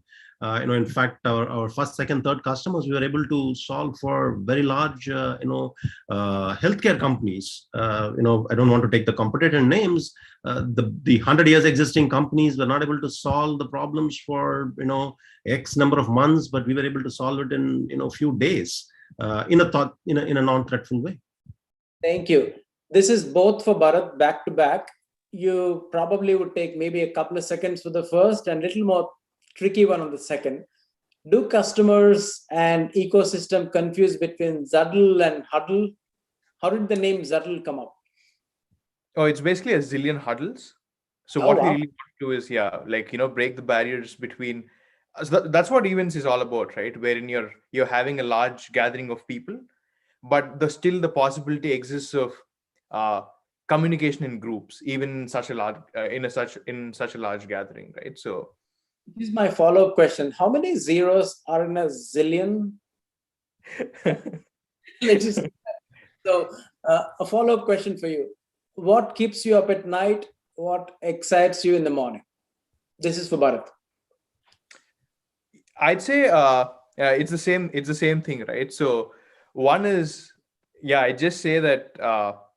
So for us, the product innovation is extremely, extremely important, right? Because like we're in a space that really didn't exist about probably a year and a half back, and you're basically trying to see into the future and see what it's going to be like 2 years from now, right? Like how the hybrid is going to look like, and what that means to the future of work and the future of events, and the bigger scheme is the future of engagement, right? How can you get like people to kind of really engage and pretty much like break the barrier between the whole physical world and the virtual world, right? And how do you kind of ensure these virtual attendees feel as much as part of the engagement as the physical attendees are?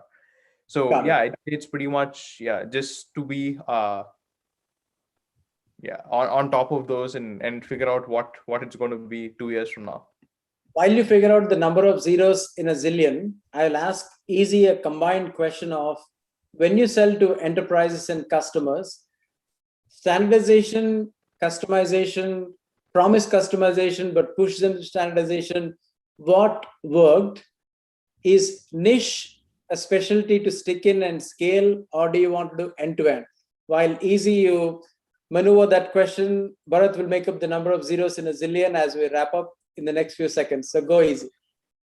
So standardization is what we have chosen, and configurability is our focus. Customization is a conscious, non-threatful opportunity creation for our partners. And creating a technology that is easy and non-invasive for partners to build the customizations in the easiest way was our secret sauce. So we've created that. And we left the customization, last mile connectivity, all of that for our partners. We consciously chose, and we will never probably do that for enterprise customers or mid-market customers. So that's our positioning, and I think that has really helped us creating an ecosystem that is more inviting rather than hateful. Bharat, back to you. In terms of what is your ambition? A zillion connections is a pretty ambitious thing, but personally, what defines Bharat, the entrepreneur, for the audience to know? I'd say it's about achieving the vision that we have, right? It is about really enabling those zillion connections to happen, irrespective of the geography that you're in, right? Just the fact that you're able to probably sit out of India or Africa and probably attend the biggest of the global events that are happening without really having to travel there, I think is a huge opportunity for a lot of people, right? And yeah, like the idea is to kind of democratize events for attendees from all over the globe. Wonderful. Let's leave the technology aside. Easy, the person, if he is in a happy hour, what would you preferably choose as your topic of discussion if it does not include hyperscalers like Google, Amazon, Microsoft, and others? Easy, what would you be talking about in a conference like this that does not talk about technology? What would be your topic of choice? I think my topic of choice is, civilization and Mars and Moon. How soon and how can we influence that? And I envision that, though born in Gen X, I envision and I would like to see in our lifetime a civilization settlement in Mars, and how we can influence that to be accelerated so that even the baby boomers can experience it. Let's first get through how your core stack can build the automation of traffic signals between one to the other in Chennai and Hyderabad, maybe Bangalore. Get to the conferences. We do not need to be in person. So Bharat can create the zillion huddles online. And on behalf of NASSCOM and InnoTrek 21, this has been a phenomenal chat. You guys have taught a ton of stuff with your smiling faces. Occasionally where you got a zinger from us where the questions were supposed to be tough, but I think you guys do breathe every day. Bharat and Easy, I know this afternoon we spent 10 minutes preparing for this, but I hope the audience found this very insightful. Very, very good session. As a teacher myself, I have learned a ton of things. I hope the audience shares that same excitement we had in this session. With that, we will move on to the next session. Thank you for your time, guys. I know it's sometimes late in the night somewhere, very early in the morning somewhere, but we are in the global world.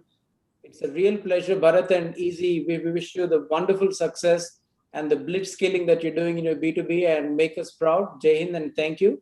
On to the next session, Sunil and Shreya. Thank you. Thank you so much, Shailendra. Thank you, so NASSCOM much. team. And Easy and Bharat, fantastic conversation. Loved it. Great. And Shailendra, for sure, I'm going to reach out to you. We would certainly like to get you involved in the NASSCOM deep tech, ecosystem. Very pleased to be of service. I do poetry as a full-time and entrepreneurship as a part-time. Sometimes investment as one more part-time, but Indians are always a multitude of a rainbow wrapped around. So we are a circle of life. Happy to engage. Let me listen into the next conversations and play the chief listening guy, and less talk, more observation. Thank you, Sunil and Shreya. Thank you. Great. Thank you. Thank you. Okay. So the next session is where we have our friend MR again coming. MR will talk to Naveen Chada. Naveen is Managing Director, Mayfield Ventures, and on board of directors of many of rapidly growing startups in US. Just making sure if both MR and Naveen have joined. Sunil, their session begins in another 4 minutes, so they'll be joining in shortly. Okay, so should we give a bio break to people? Imagine a guy from India living in Chicago giving 4 minutes extra. If nothing else, you should actually thank me and get that bio breaks. We all deserve it. Thank you, guys. No. I think we should leverage it to have establish a connect with Shailendra at least, yeah. Because as I said in the earlier, in the very beginning, all those moderators that we have invited, don't see them as a moderator. These are the someones of that particular, in that ecosystem. So do leverage the moderators also for all the sessions. Maybe we can take questions from audience for Shailendra. Yeah. In fact, we have both Easy and Bharat and Shailendra. So guys, feel free to just unmute yourself and ask question to three of them are here. You can raise your hands, and they're all here. Hey, there's Jimmy from Floatbot. And so Floatbot, we are a no-code conversational AI voice bot platform. It goes hand in hand with cloud. We do use a lot of cloud for us as well as for our clients. Do you consider, having partnerships with ISVs like us? Have you done that before? Any plans in the roadmap? Is that a question for me? Yeah, Easy. That's right. All yours. Definitely we are looking at next generation ISV partnership, including the 8 service providers and the service providers in different form factors, not just the core which empowers the enterprises today. We are definitely open and exploring, and if we are able to jointly create values for customers, certainly. Thanks, Easy. In that case, can we reach out to you like in a couple of days or weeks? Yeah. Oh, sure. Definitely. We can exchange notes. Yeah. Thanks a lot, Easy. Anand, you have raised your hand.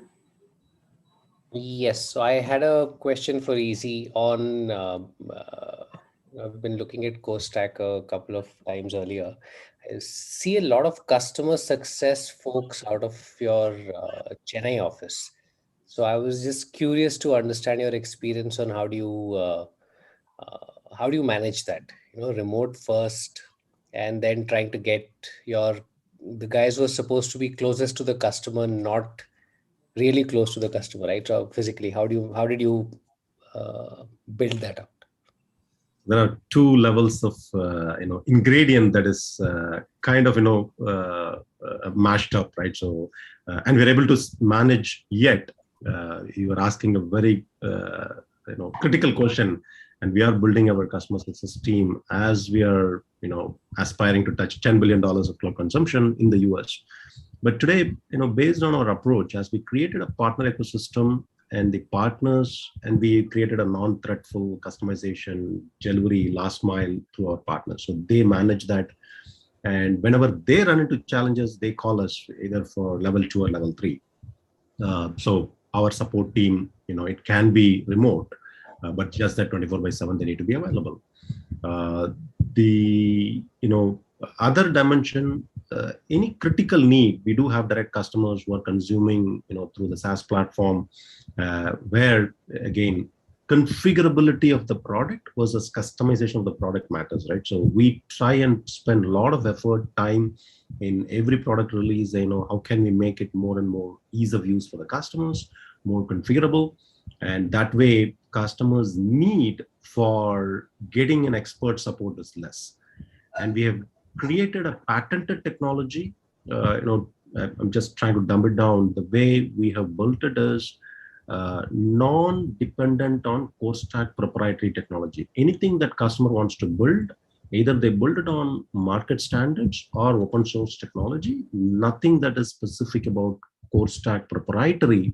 So that eliminates customers' need for us to be supporting them every time. So those two aspects really help us, come thus far in being able to manage customer support with a lean team, based out of India. But as we grow, as we are looking at our, 300% growth year over year, especially catering to very large base of customers, we sense that we might have to have a team in the US, and we will have. This is Ganesh here. The question for Easy.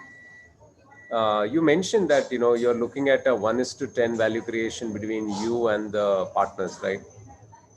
Right. While Microsoft is at 1:4, when that is the level of value creation, do you see that the core product? How do you ensure that the core product value is preserved, because the partners generate so much of value? Okay, so understand the dynamics, yeah. In number mismatches, Microsoft claims for every $1 they create $10 of partner opportunity. Got it. We want to create for every $1 that we make, we want to enable the partner for $4. So that's a number mismatch. So, but when that's the proportion, how do you ensure that the core proposition has a lot of value, and customer sees both you and the partner in the same light? Is the balance tilted towards the partner than you? Just wanted to understand the dynamics.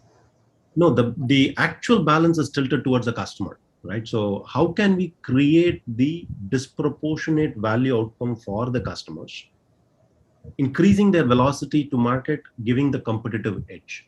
So today, as I talked about, whether it's a technology company, non-technology company, the new buzz is, we are a tech company, right? So in that, the workforce's ability to keep up with the innovation, whether it is IoT, artificial intelligence, edge, especially on the innovations that are coming on the cloud, it's not humanly possible. So we provide a technology that provides that velocity and acceleration through the partner.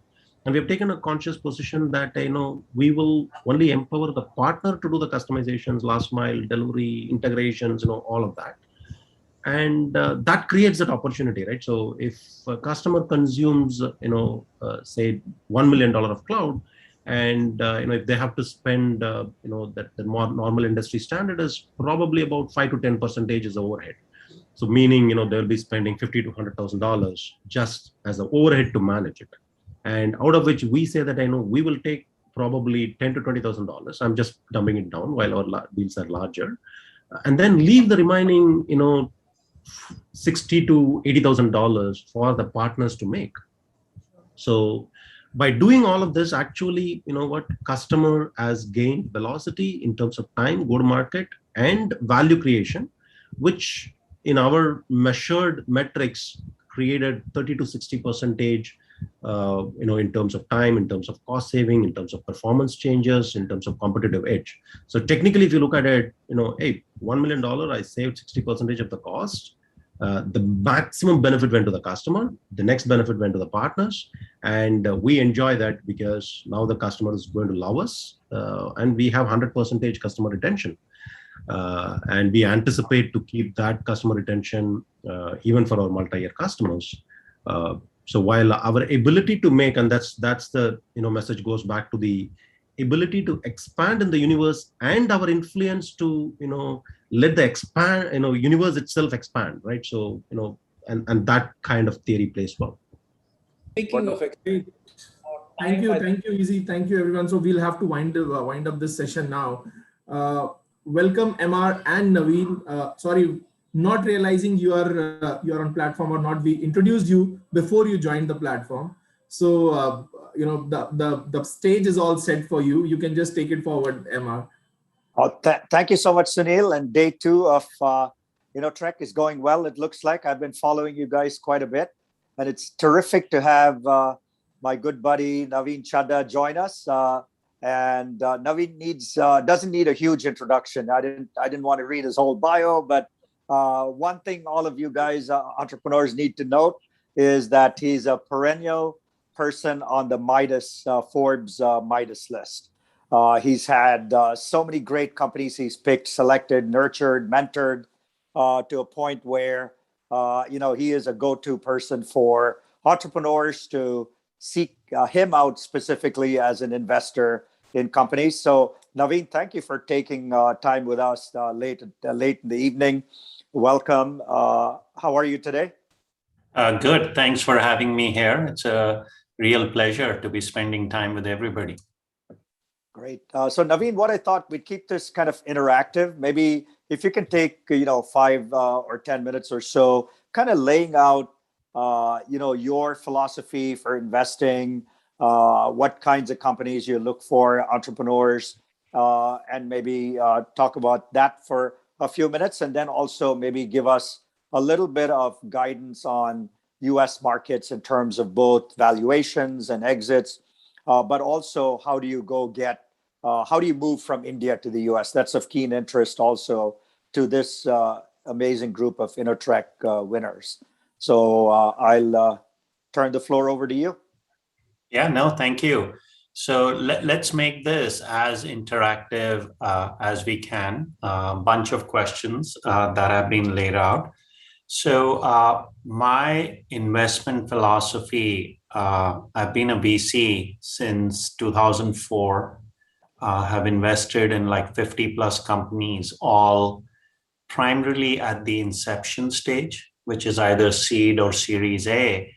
And the key thing I would say, if you will get to know me, is I'm pretty sector agnostic. So I end up investing in entrepreneurs who are pursuing either consumer opportunities or B2B enterprise opportunities, or also opportunities at the intersection of bio and engineering.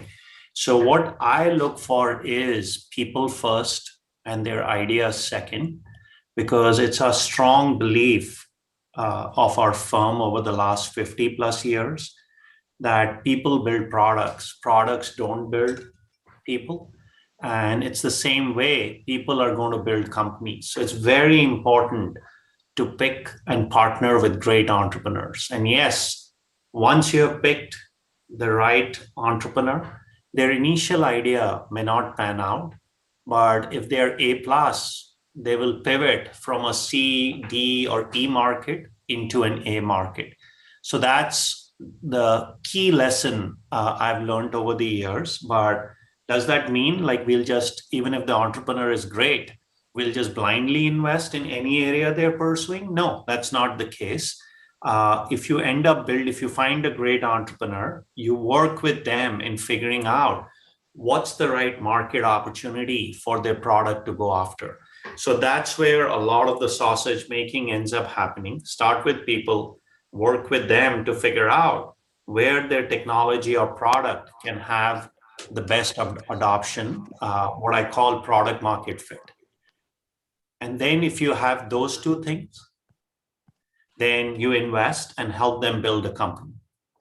So that's what I would say, MR, on your first question. regarding what do I look for in investing. It's people followed by markets. Once you have people in market, you make sure there is some defensible moat. And that could be in the form of tech. It could be in the form of business model, or it could be in their GTM or delivery model, if you will. So those are some of the things which come to mind. Moving forward, where are we seeing innovation in the US?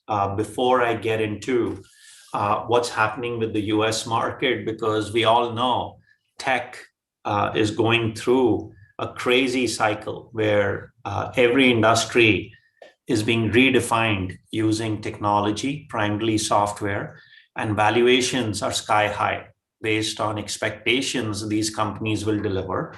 So the areas I would say we are investing in, let's look at B2B or enterprise companies. Here are the areas we are seeing a lot of activity in the US. The first one is investing in companies which are helping individuals in business functions move and make them from humans to superhumans. And what I call this area is human-centered AI, where you're not using AI or artificial intelligence to displace or replace humans. How do you provide them technology that makes them super users, if you will? So that's one area. There's a lot of investment activity which is happening in the US. The second area where we are seeing is investments are happening again in Renaissance silicon, where with the end in Moore's law, we believe there is need for new technologies where software like has eaten the world, but you cannot run everything on a general purpose CPU. So there is need for new processors that can be better than what's happening with x86. So there's a lot of innovation which is happening in Renaissance silicon. Then another area we are very excited about is the future of work. This is primarily driven by the rise of the gig workers, whether it's the Uber driver, the Lyft driver in the US, or the Airbnb host, or whether it's the DoorDash delivery people. And there is a potential to increase productivity by automating tasks. And with the rise in a decentralized workforce, which is often deskless and mobile, there is need for new technologies which are redefining what work looks like. Another big area in the B2B enterprise space is the whole DevOps movement. And the DevOps movement began over a decade ago as a means of bringing software developers and IT operations closer together. And the emphasis was on faster deployment and improved quality. But today, there is room to grow. So faster cycle teams, distributed teams, complex microservices have led to significant organizational challenges. And if the first decade was DevOps, we believe now we are in DevOps day 2, where keeping everything up and running at scale is extremely important. So there are many, many opportunities in this space, including improving productivity and collaboration between developer and ops teams, increasing operational resilience, bringing security team closer to developers and IT, which is called DevSecOps. So that's another area in B2B and enterprise. Then there is need for hacker-proof security. Security is never going to get solved. There will be need for next generation of technologies. The next area I talk about is extension to the edge, where with the rise of 50 billion IoT devices, there's going to be need for newer applications, newer technologies to take advantage of all these IoT devices. And then finally, there are emerging technologies such as AR, VR, blockchain, quantum computing, MEMS, which are going to create many outsized investment opportunities. So that's what we are seeing in the B2B space. Then let's look at what are we seeing in engineering biology. And I'm not calling it biotech.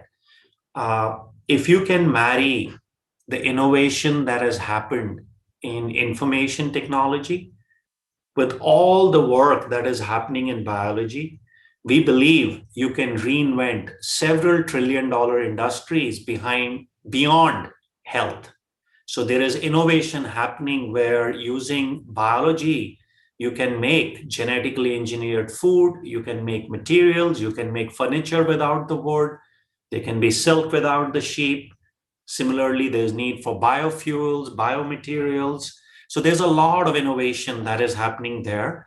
And then finally, if you look at in the consumer area, it is a mobile first, socially powered world. So given those two things exist, where are we seeing a lot of activities? So one area which we are very bullish on is rehumanizing social media, where it's an end to the era of clicks and likes and voting, and really bringing intimacy and authenticity to human conversations. And then finally, we are seeing the rise of sustainable brands, where with consumers voting with their dollars, recycled things which are climate friendly are really, really important.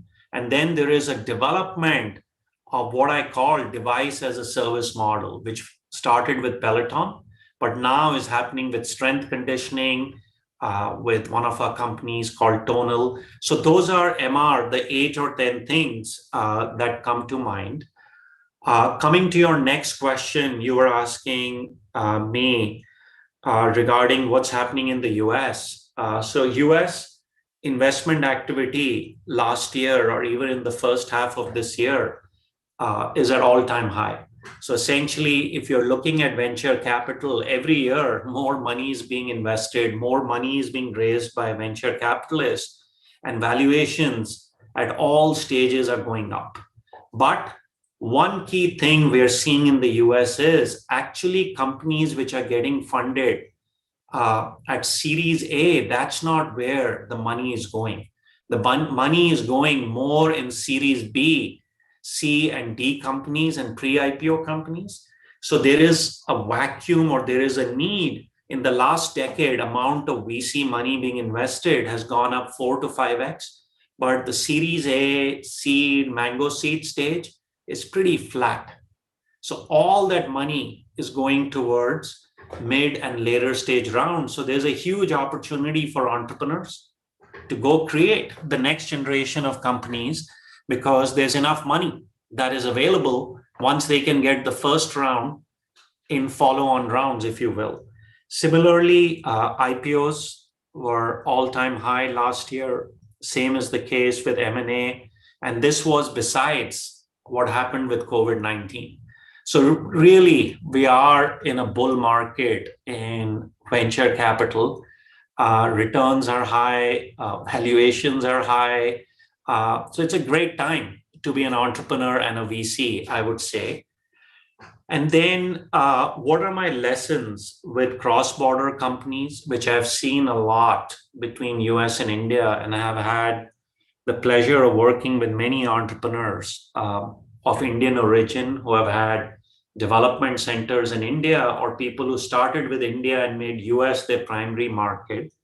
So my key lesson has been, you can do development in a decentralized and distributed way, but you need to be close to the customer.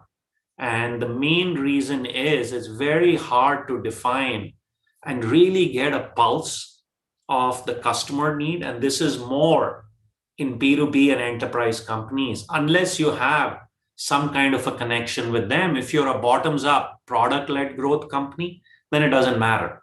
Your product is the salesperson, but if you're top-down or selling either with feet on the street or inside sales, you need to be in the same time zone. You need to really understand the customer needs.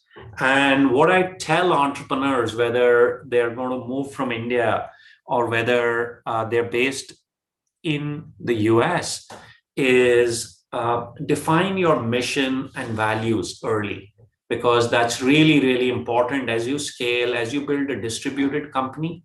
You should always be able to point to, hey, this is our mission, this is our vision, and these are the values we'll work with. Secondly, make sure the product or service you're providing is a painkiller. It's not a vitamin. The third thing, a lot of time people miss, especially when they are moving from India to the US, just technology innovation is not enough. So think about your business model, think about your delivery model, and if you can have a couple of those things together, that's where non-linearity can be created. So for example, what do I mean by that? If you look at enterprise software, and MR is a leader and a thought leader in that space, it was all perpetual license downloadable software. When Salesforce and others started the SaaS industry, they said, hey, not only will we deliver it from the cloud, but we'll move it to a subscription on a pay-as-you-go basis. The big companies couldn't just change their business model. Similarly, this product will be developed and delivered over the internet, but also could be sold remotely because you don't need to come install software. And the big guys like Oracle couldn't just retool themselves. So that's what I call innovate across the value chain. Fourth, focus is important, right? Like when you'll come here, you'll get pulled in many, many directions. And I believe startups die of indigestion, not starvation. And then I would say build a culture of nimbleness, because dinosaurs never survive. And finally, and most importantly, when you move here, or even if you're here, remember you're running a marathon, not a sprint, right? Company building, there's no overnight success. So it's going to take a while for things to happen. So just be patient and have the perseverance to be able to weather the storm and to be able to build a sustainable company. So those are the 4 or 5 questions, MR, you had asked. So hopefully I was able to go through some of my thoughts, but happy to take more questions from you, MR, or we can just open it up and make this completely interactive, whatever the participants will benefit from.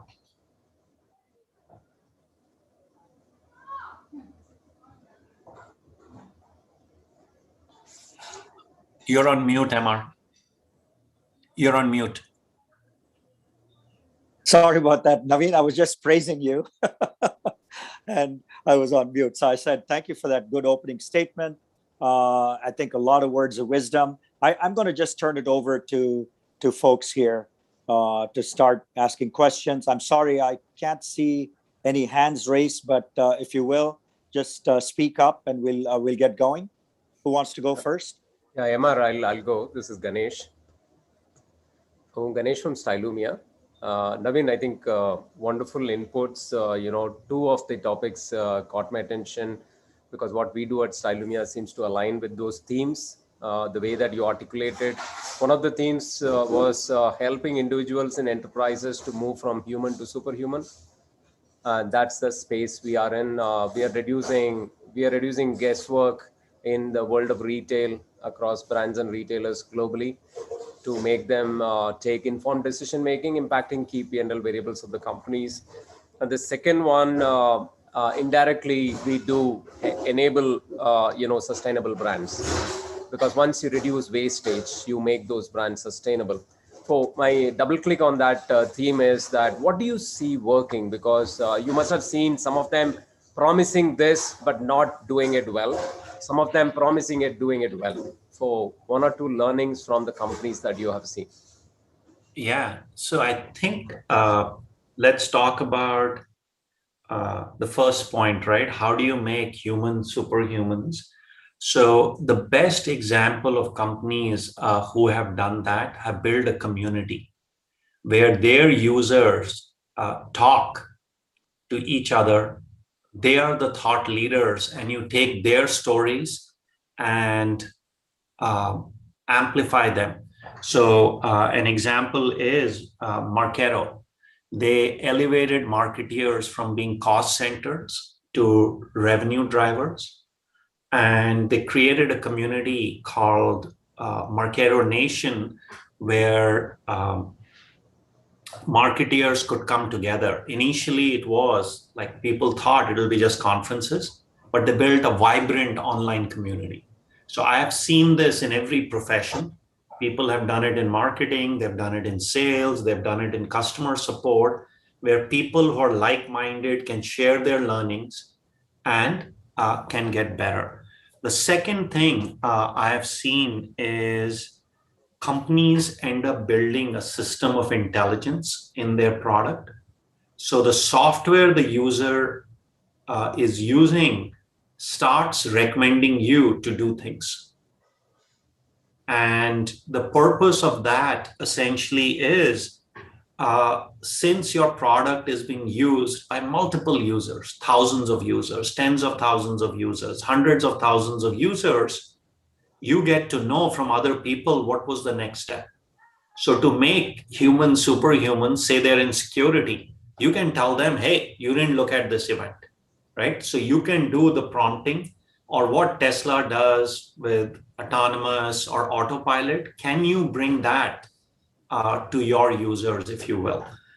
So that's the second thing I've seen done. And to your question on sustainability, I think people who have done that well are bold. They make a statement and then they put their head down and execute on that.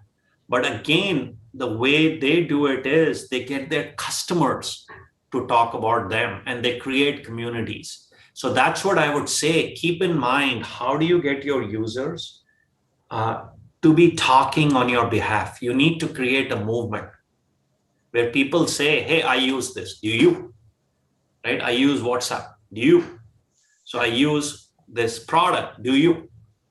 And this is what it does for me.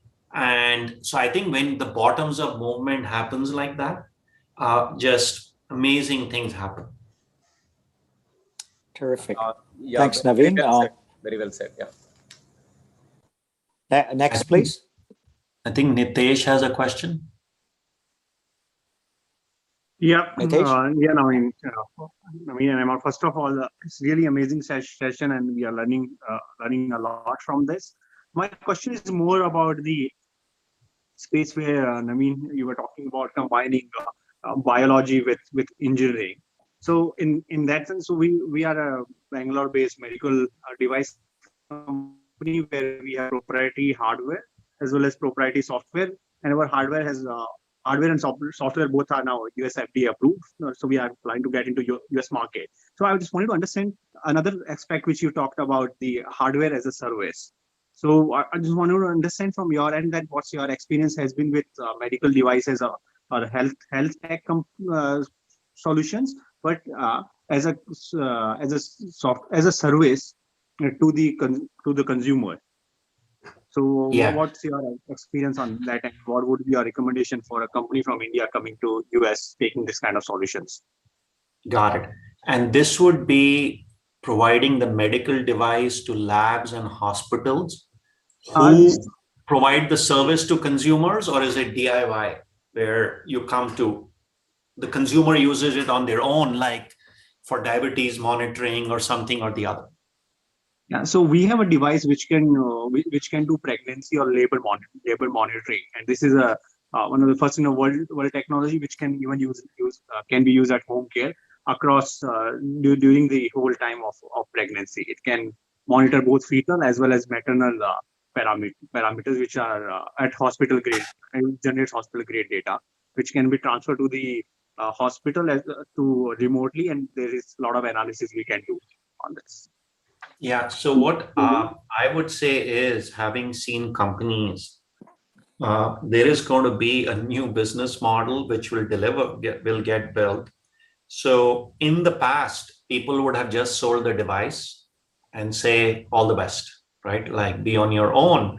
But if you are doing something which is so mission critical and so dear and important to mothers and parents who are going to have a baby, you can provide a service where you don't charge that much for the device, but for a 9-month period or a 6-month period, you provide a subscription plan. And people will be able to see, like, hey, the cost of entry is zero, right? It's basic stuff.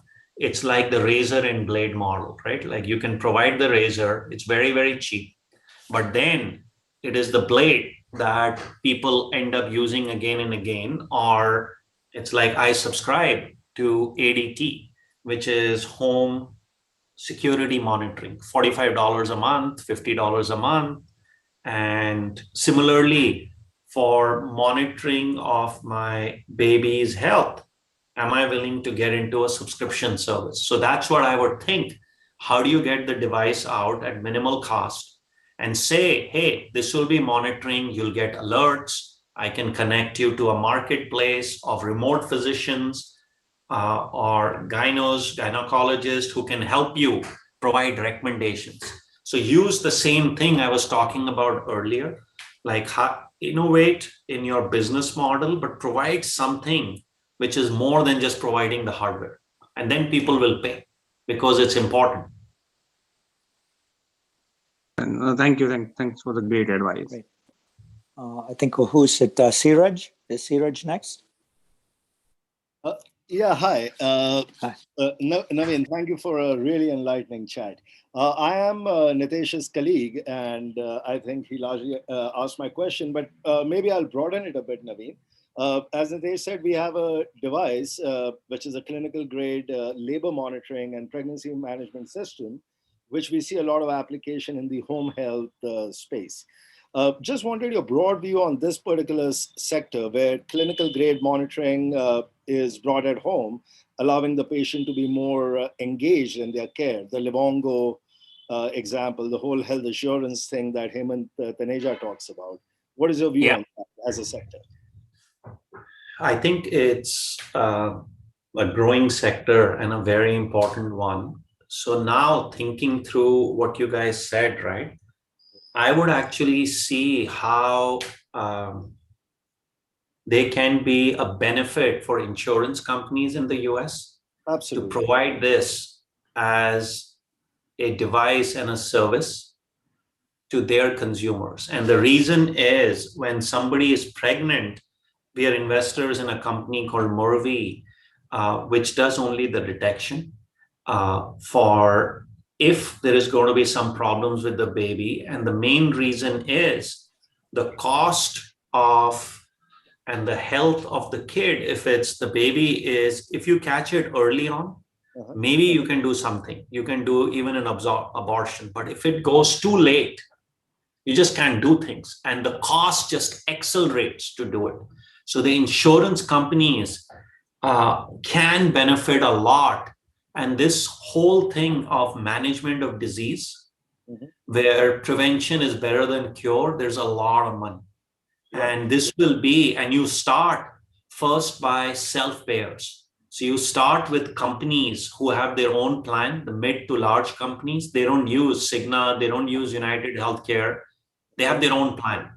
And they care about their employees and they care about their costs. So they provide this, they pay you, but they offer this on to their employees, right? So there are, and we can follow up, right? Like I want to be mindful of the time, right? Like the folks at NASSCOM can give you my email ID, but this is a very, very important and growing space where I would say get 500 users, 100 users, then 500 and prove efficacy.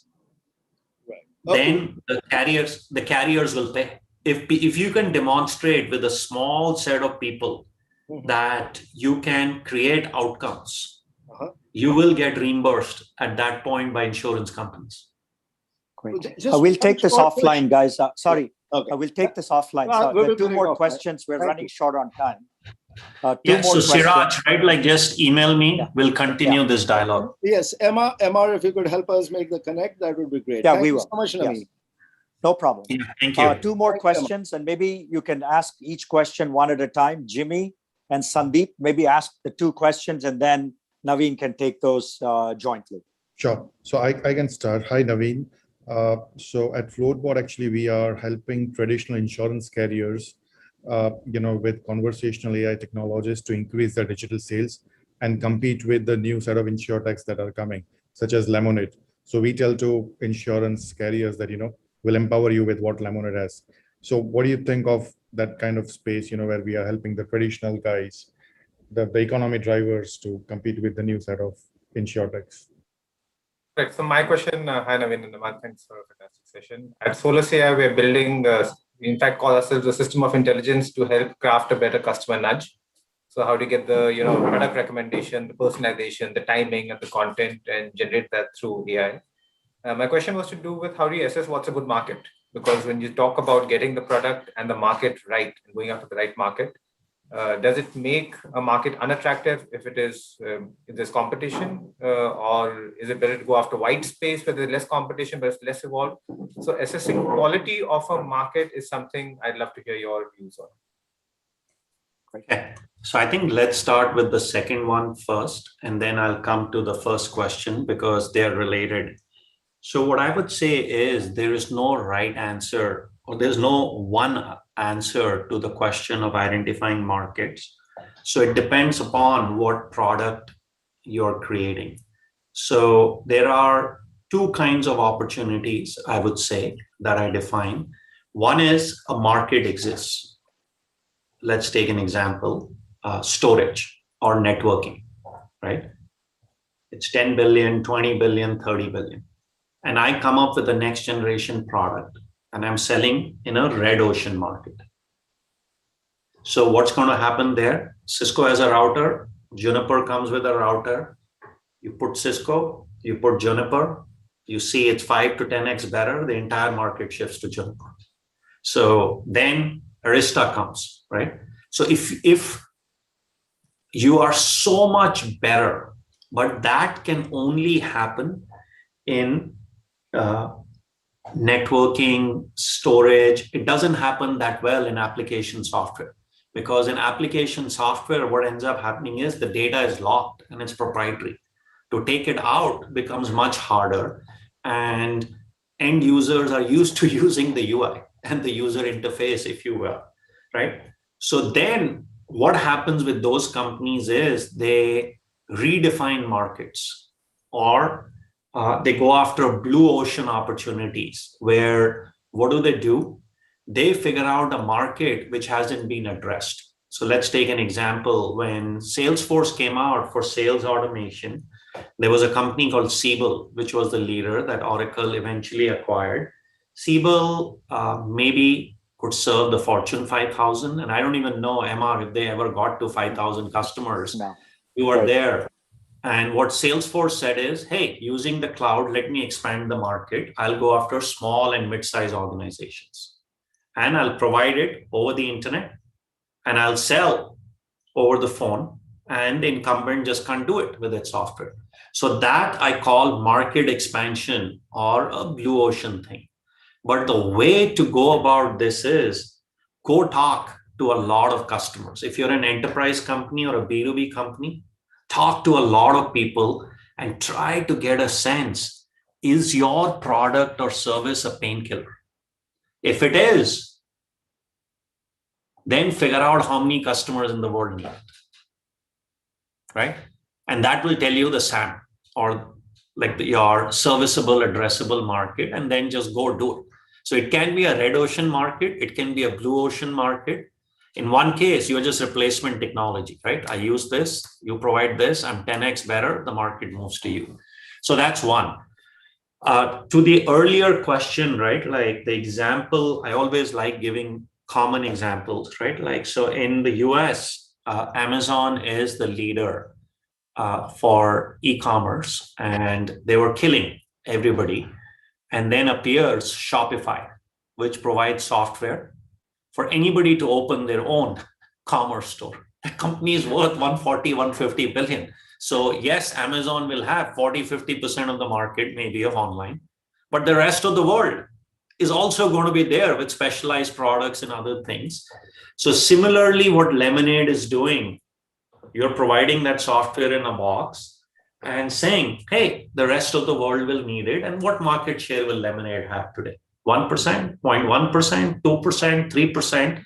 So it's the right thing. What you're doing is you're providing the technology of Lemonade in a box to somebody who has all the customers. So it makes sense, right? That's not a red ocean market. You're saying, hey, what this company does, let me take its software, the software they're using and offer it to everybody. So you're creating a new market. It's blue ocean. So I am very bullish on it. Fantastic. Naveen, I think we're run out of time, but we wanted you for 30 minutes. I think we've kept you close to 40 minutes, but terrific session. I will connect you as appropriate to some of these founders. But a lot of good takeaways, Naveen. I think you talked about right up front setting the mission, the values of a company. That stood out to me. Also, the other advice you gave on creating a movement, building a community of your users, creating a movement, that stood out. So a lot of great takeaways for not only these entrepreneurs. We're also live on YouTube, so many other people will be watching this. But really, I want to thank you so much for joining us late at night. And I'll put people in touch with you as appropriate. So thank you so much, Naveen. Appreciate it. Absolutely. Pleasure. Thank you, everyone. Thank you, Naveen. Thank you all. Okay. Sunil and Shreya, back to you. Yep. Thank you, Thank Emma. Thanks, Naveen. Yeah, thanks, Naveen. Okay, guys, so here comes the end of the first session of day 2. We'll reunite at in the evening as per India. So we'll reunite in the evening for the venture capital firms connect with the founders. So in the meanwhile, please expect the sequence, the plotting of your meetings with the various VC groups. We have again, clusters there, and you have your one-on-one meeting slots. So which we'll share in some time today. So, and we'll have that conversation over the group also. In case you have any confusion, please drop a message in the group. I think that's far more convenient to respond over there. Anyone wants to highlight anything before we drop this call? Amazing sessions, Sunil, this morning. Very, very well. Clear that, Ganesh. Wonderful. Second that. Insights from Naveen were really very, very, very insightful. Great. Good to know all this here. Good to know. Hey, Sunil, can we get his mail ID? Yeah, we'll share. We'll share all the speakers' mail ID in a consolidated sheet on day 3 or day 4. Right. I'm super excited about the evening one, by the way, because we have the right set of VC guys. I mean, I tell you, the junior most person who's joining us today is a partner or a principal, I would say. And these are not the junior guys, by the way. Right? So we have the right set of people for you guys to interact with, right? So just keeping my fingers crossed. All the best to all of you. Anil, when will this be shared? The format is. Sorry? So format is will be waiting. Guys, 1 second. Nehal, if you can just stop the live stream. Yeah.